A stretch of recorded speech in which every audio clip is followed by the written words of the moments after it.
This isn't your typical scary story, but I promise it's worth the listen. I was 2 years out of undergrad when the whole thing started.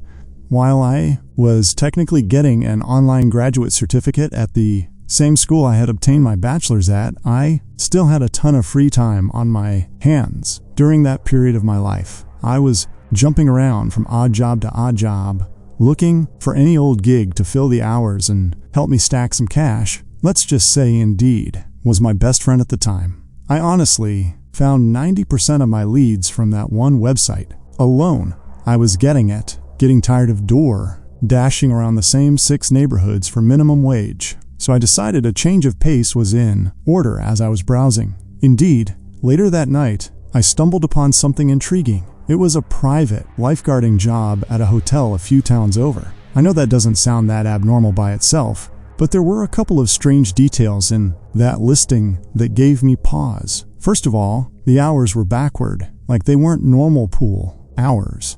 You'd expect a typical hotel pool to open sometime in the morning and close sometime in the evening, with maybe a few hours of downtime in the middle of the day. Right. Well, this was the opposite.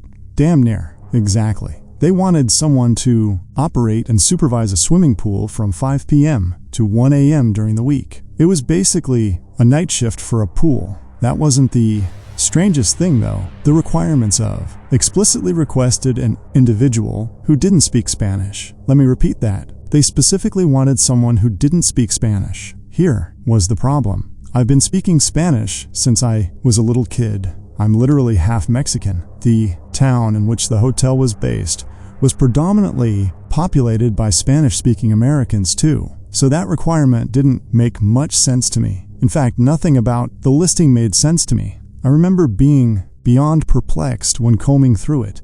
There was one thing I was feeling good about $30 an hour, which would probably be something like $50 in today's inflation-adjusted economy. I don't really know if that's true, but the point is, $30 an hour back then was like stubbing your toe on a gold bar. Safe to say, I disregarded all the other nonsense and decided to focus my attention on the compensation. I decided that I would just pretend not to know Spanish. What were they gonna do? The gig must have been either brand new or in really low demand, because I heard back and was actually invited to interview within a few hours. Fast forward to the first day, I pull up to the hotel, and everything looks exactly how you'd expect. This pudgy Mexican-looking dude comes out to greet me, and the two of us exchange information and have a laugh. He was actually really friendly and pretty funny too, and his amiable demeanor put me at ease a little, but as we were walking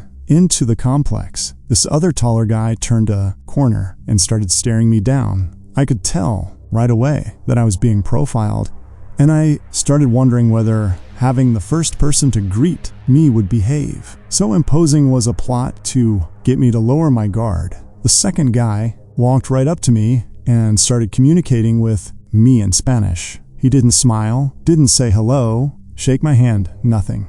I instantly knew what he was doing. He was trying to gauge whether or not I knew Spanish, so the listing hadn't been BS. I gave him a blank stare, even though I understood every word. He wasn't saying anything crazy, by the way. He was just rambling about the weather or something. It wasn't important enough to remember. After a few seconds, I turned to the first guy, who turned to the taller guy, and then the two of them burst out laughing like they had both been in on some practical joke. The taller guy flashed a smile, outstretched his hand, and said he was just messing with me. I went along with it, but I was a little weirded out. He introduced himself as Jefe, and the bigger guy as Esteban. The three of us walked through the complex to get to the pool, and the taller guy, who I assumed was the one in charge, started talking me through the job. According to him, they needed someone to work later hours because they wanted to increase revenue, and they were gonna start charging non-guests just to use the pool. I didn't even know if that was legal, but I wasn't about to start complaining. I was told they wanted someone who didn't speak Spanish because it would prevent rowdy outsiders from trying to harass me, which I didn't fully understand, but I went along with it anyway. My responsibilities were as follows.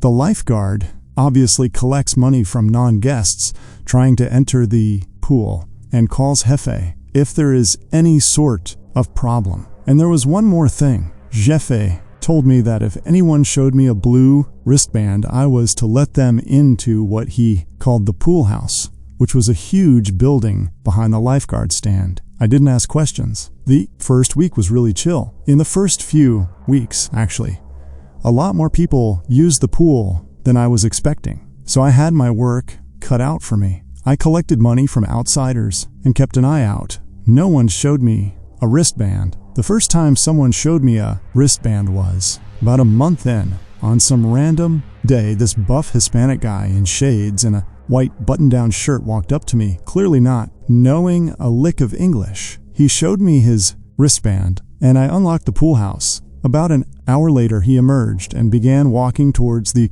exit gate. The pool house door locked automatically, so I didn't have to interact with him or get down again, but I watched him leave. His backpack looked significantly fuller than it had when he arrived, but other than that, everything was normal. Over the next few weeks, more and more people started showing me wristbands, and a lot of them started showing up together. More and more non-guests started using the pool too, because I began collecting a lot more money than I ever had.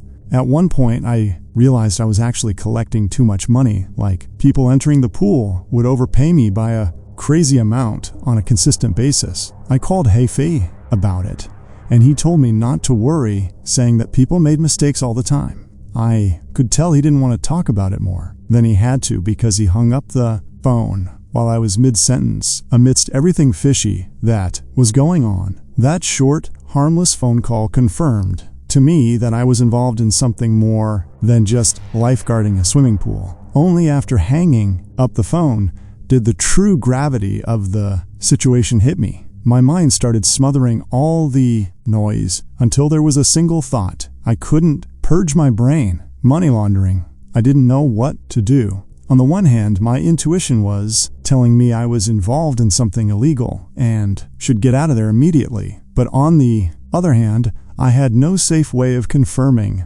that suspicion and didn't want to forfeit $30 an hour over nothing. So I kept my mouth shut and kept the job. After that moment, though, I started piecing everything together. The pool house, or the building I'd been told was a pool house, was clearly where the shady stuff went on. Illegal gambling, drug trafficking, something worse, whatever it was happening right behind me every single day. Obstructed from view by only a single locked door, patrons of the pool started getting more friendly with me, especially the wristband wearers. Strangers began learning my name, and I went from solely collecting money to collecting tips, high fives, and greetings too. As people got more comfortable with me, they started talking in front of me. I'd catch pieces of their conversation in Spanish, and let's just say all my suspicions were confirmed. Admittedly, the added benefits made overlooking everything else much easier. Plus, my hands were clean. I was employed to perform a job, which was exactly what I was doing. Speaking of the job, I actually had to rescue a drowning child a few days later. He wasn't anything overly heroic, just a kid who strayed too far into the deep and clearly couldn't swim. But when I returned to the surface of the pool, everyone gave me a standing ovation. It was a really, really unique feeling. After that, Jefe actually came down from wherever in the hotel he had been and thanked me personally for doing such a good job lifeguarding. He said he owed me his life, which I didn't understand until I realized the kid I saved was actually his son. The next day, Jefe, Esteban, and a bunch of other dudes, some of whom I recognized as wristband wearers, were all waiting at the gate to greet me with a glass of wine. That obviously felt great, but the good feeling didn't last after everyone toasted me. One of the men made a toast in Spanish. I don't remember what was said verbatim, but it was not a pleasant speech.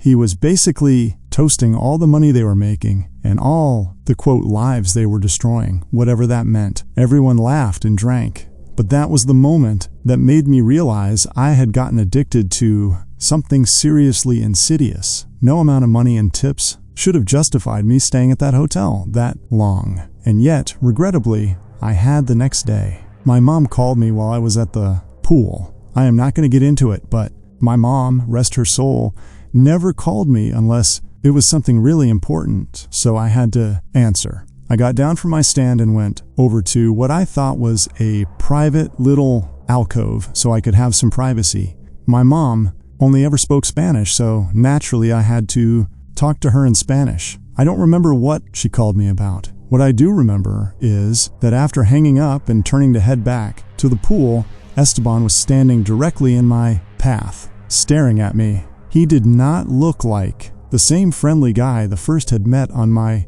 first day at the pool. After a really awkward pause, he asked how long I had known Spanish. I played dumb, saying I was just practicing it with a friend and wanted to learn, but I knew he saw right through me. He just kept staring at me like he was contemplating something. My heart started racing, and I felt like he was debating whether or not to harm me. Eventually, he just said, "Okay," and turned around, and I immediately went right back to my post. I debated leaving, but couldn't force myself out of the chair. They might have taken that as a sign of guilt. I could have been failing a test. They probably knew where I lived. Those were all thoughts racing through my mind as I prayed for my life. Frozen to that chair, a few minutes before my shift ended, Jefe came up to me and told me to arrive an hour early the following day, as he'd have a new opportunity to offer me. Then he tipped me a couple of $100 and walked back into the hotel. When I left the hotel that day, I never returned. No way. That situation had no good ending. I don't think I was ever followed home, but for months after that, I was a paranoid wreck. Every van or suspicious-looking car in my street freaked me out, and there were nights when I just stayed awake for hours thinking about the situation. Even after all these years, there are things about it I don't understand. They were obviously moving drugs. I get that. But why they'd even need me at all was something I never understood. My best guess was that they just needed someone on payroll who could act like a clueless employee if the cops ever stopped by. Who knows? I still think I was really close to losing my life that day. As unlikely as that may seem to anyone hearing this, but I'm telling you, the way Esteban was glaring at me, there was one thing on his mind, and one thing only.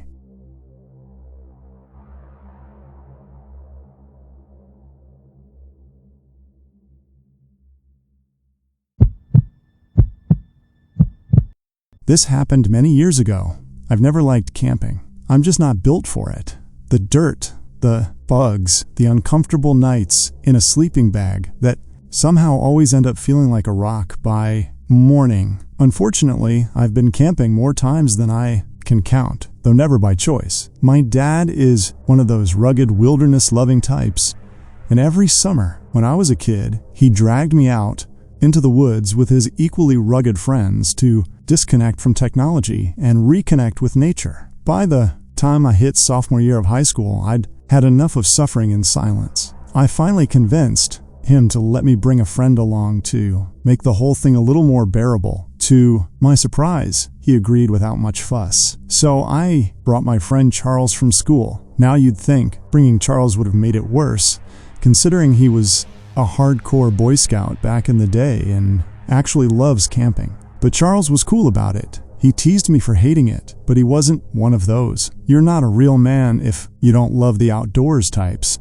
Plus, I figured if I had to suffer, at least I'd be suffering with someone who knew how to make a fire and pitch a tent without turning it into a full-blown disaster. He was stoked to come, partly because he loves camping, but also because back then, he looked for any excuse to get away from his parents. Unfortunately, the trip didn't go as planned from the start. It turned out that one of my dad's friends had messed up the campsite booking. Instead of some remote, peaceful spot deep in the woods, we ended up at this crappy, overdeveloped campsite with indoor bathrooms, paved walkways, and even a playground for little kids. It wasn't camping. It was basically glorified backyard living, or glamping. I guess to say my dad was upset would be an understatement. We didn't even discover the worst part until a few hours later. Right next to the campsite was a mini amusement park. I'm not joking. An actual amusement park with carnival games, a Ferris wheel, and a handful of roller coasters. It's surreal. Those two settings were never supposed to collide. an amusement park and a campsite. Everyone was pissed. My dad and his friend grumbled about how this wasn't real camping, and Charles wouldn't shut up about it either. "This isn't real camping," he kept saying as if I needed a reminder. It started getting annoying because Charles kept making jokes about my family as if we didn't know what real camping was. Now, as much as I hate camping, I know what it's supposed to look like, so I was getting annoyed that Charles was suggesting otherwise. I told him to knock it off, and he did. The whole situation sucked. We had driven hours out to the site. It wasn't like we could just turn around and leave. So, with no better option, we made the best of it. The grown-ups sulked for a bit, but eventually got to work setting up the camp, and Charles, of course, stepped up like it was time to shine. Within minutes, we had our tent up, all the knots tied perfectly, the rainfly secure, the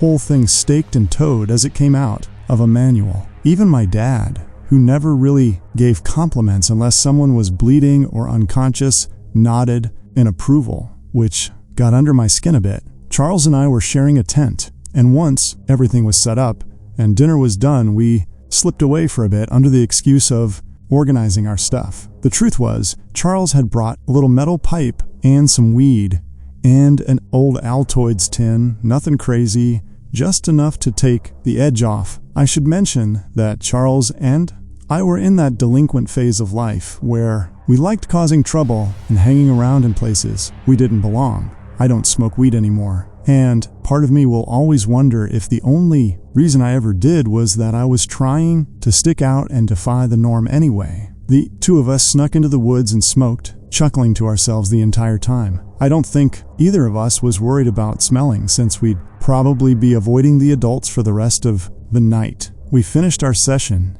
and made our way back to the tent. After a few hours of just chilling and talking about some of our other friends from school, we both agreed that we had way too much energy to sleep. Charles had a very mischievous grin on his face, and I could only imagine what he was thinking. He suggested we go explore the campsite, and I was skeptical. That is, until I realized he meant to explore the amusement park, which instantly piqued my interest. He said it would probably be a piece of cake. Getting to the top of one of those roller coaster climbing things was something we loved doing back then, and the thought of climbing a roller coaster was exhilarating. So after we were sure everyone was asleep, we made our move. It was really late by then. Well, after midnight, we grabbed our flashlights and headed to the fence surrounding the park. It wasn't even that hard to climb. Just a little boost from Charles, and we were in. The place was dark, but there were security guards patrolling, and every so often we'd hear the hum of a golf cart making its rounds. It felt like we were in some kind of stealth video game, sneaking around and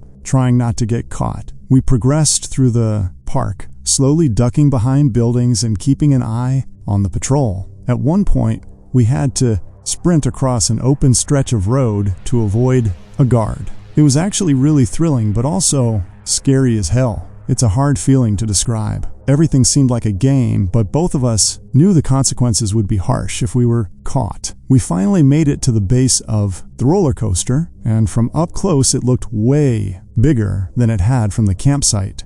We spotted the maintenance stairs running up alongside the main ascent and didn't hesitate. The metal rungs clang softly under our feet as we climbed one step at a time, trying not to make too much noise. There were no railings for part of the stretch, which was actually kind of terrifying. We finally reached the top, and the view was unreal. We could see the entire park below us. We took a single photo up there. As you can see here, I wish we had taken more pictures, but we were being extremely cautious so as not to draw attention to ourselves, as we wouldn't be able to get away in time if someone spotted us from below. Eventually, we figured we'd pushed our luck long enough and decided to head back. After making it to the bottom, we started creeping through the park back the way we had come. For whatever reason, the return route was much quicker than the initial one. Maybe the patrol wasn't as intense or something at that hour.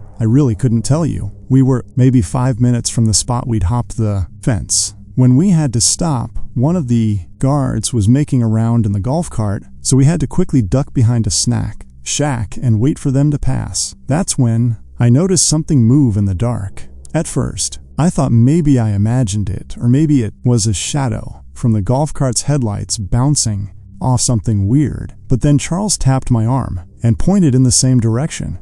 I focused my gaze a bit more and confirmed that about 30 feet away, just barely visible in the darkness between two buildings, was another person. They were crouching down, just like us, like they were also sneaking around and trying to avoid the guards. It didn't look like a kid, though. The worst part about it was that I was fairly confident they were looking directly at us. At this point, we were actually kind of scared of the patrolling guards, and now this situation was getting a little overwhelming. As much as we wanted to, we still couldn't move. The guards still hadn't passed yet. I kept my eyes glued to the figure, and they actually started moving. They darted across a patch of open ground and right through the little spill of light coming from a nearby street lamp. For a split second, I saw him. Clearly, it was a man. As I suspected, he was wearing tattered clothing and had this really awkward stripe like he was injured or disfigured, but none of that was as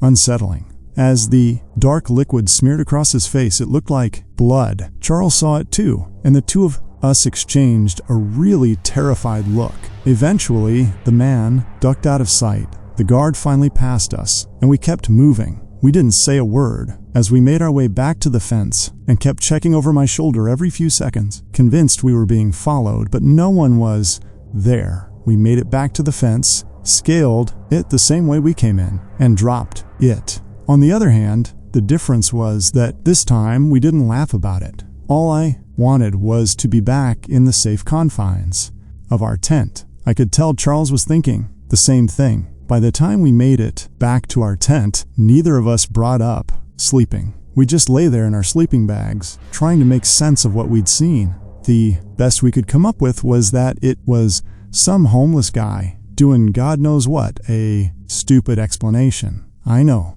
But we couldn't think of anything else. The next morning started off normally. We got up, had a bite to eat, and started packing our gear to go fishing. But around 10 o'clock a.m., one of the camp staffers came around to our tent site and gave us an announcement that the whole campsite was supposed to hear. Apparently, a man had been stabbed and killed the night before at a lake 4 miles away from the campground. They weren't giving many details, but the guy who did it was still on the loose, and the local sheriff's office had asked all park rangers and campsite staff within a certain mile radius to be on high alert. They described him as a disheveled white male in his late 30s, shirtless, possibly bleeding, or with blood on his clothes. Then they instructed us to pack our things and leave for our own safety. Charles and I instantly connected the dots. It must have been that guy we had seen the night before. We kept our mouths shut. We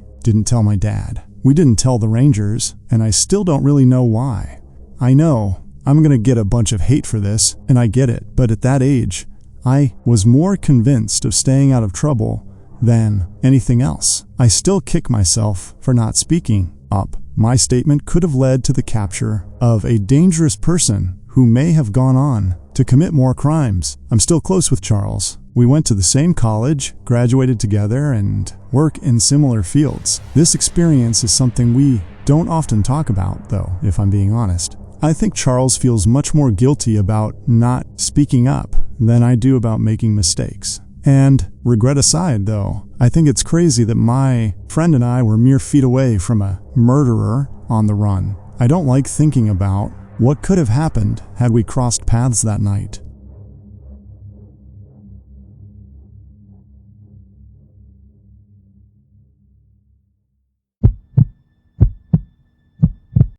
This happened back in October of 2016, right when that weird clown hysteria was all over the news. People were posting creepy clown sightings across the country. Most of them were obviously hoaxes, or people just trying to get attention. But as you know, there were a couple of true cases that were downright terrifying. What happened to me was one of them. I was 16, a junior in high school. I had just finished 7th period, and after saying goodbye to all my friends, I hopped on the 6th train heading uptown. The train was mostly empty, which was kind of unusual but not unheard of. I wasn't being very attentive to my surroundings. I had my headphones in, and I was blasting music. Drake, probably, to make matters worse, I was reviewing chem flashcards on my phone, so I was about as unaware as humanly possible. Never a good idea when traveling alone, but I knew the area well enough to know I'd probably be fine. I was planning to get off at 96, then walk home from there. Nothing unusual, just a regular Wednesday. But things went downhill really fast. We arrived at 96th, and I jumped out of my seat instinctively, barely even looking up to make sure it was the right station. That train ride was something I had done so many times that the routine had become second nature. Getting on and off was like a reflex, with my head still buried in my phone and my music still blasting in my ears. I made my way over to the doors, but as soon as they slid open, I realized out of the edge of my vision that something was obstructing my path. I looked up and realized some guy had stepped directly into the doorway. Only, it wasn't a normal person. It was a clown. He was wearing the full getup, oversized rainbow pants, a baggy yellow shirt with red suspenders, giant red shoes, and this exaggerated white makeup smeared across his face, red nose, blue eyebrows, the whole cartoon nightmare. The only thing missing was the wig. I was literally frozen in shock at the sight of him. Not only was I caught completely off guard, but until then, I had never been in such close proximity to something so bizarre. He didn't say anything. He just stood there, not trying to get on the train, but clearly preventing me from getting off. I snapped out of my haze and realized I had a good 5 seconds before the doors would close, so I had to do something. I tried to brush past him, but the literal moment I made contact with him, he leaned down in one fluid motion like he was trying to make sure we were face to face before he could grab or restrain me. I sprinted past him, and that's when he lurched forward in an attempt to tackle me. I dodged him and continued running, and he started chasing me. It was terrifying. There was no one else around, and I was being chased by a killer clown. The 96th Street station is relatively quiet in the early afternoon, so I was essentially on my own. I shot a glance behind me and saw him pursuing me. Only his stride was normal. He was running with his jerky motion, like his limbs were disproportionate, but I was much more focused on what was now in his hand. It was what looked like a kitchen knife. I didn't know where he had been hiding it or what his intentions were, but I didn't care. I ran up the stairs and out of the station and immediately reported the situation to the police. He didn't follow me onto the street, but I was still pretty shaken up. The police sent someone down to the station, but he was gone by then. Even after talking to the police and being reassured that I was safe, I couldn't get the irrational thought out of my head that he somehow knew where I lived and was going to track me down later. But that obviously didn't happen. In fact, nothing else ever happened at all. I wouldn't be surprised if my story ended up on the news as one of the many strange clown encounters of 2016, although I can't say for sure. It took me a few weeks to fully get over this experience.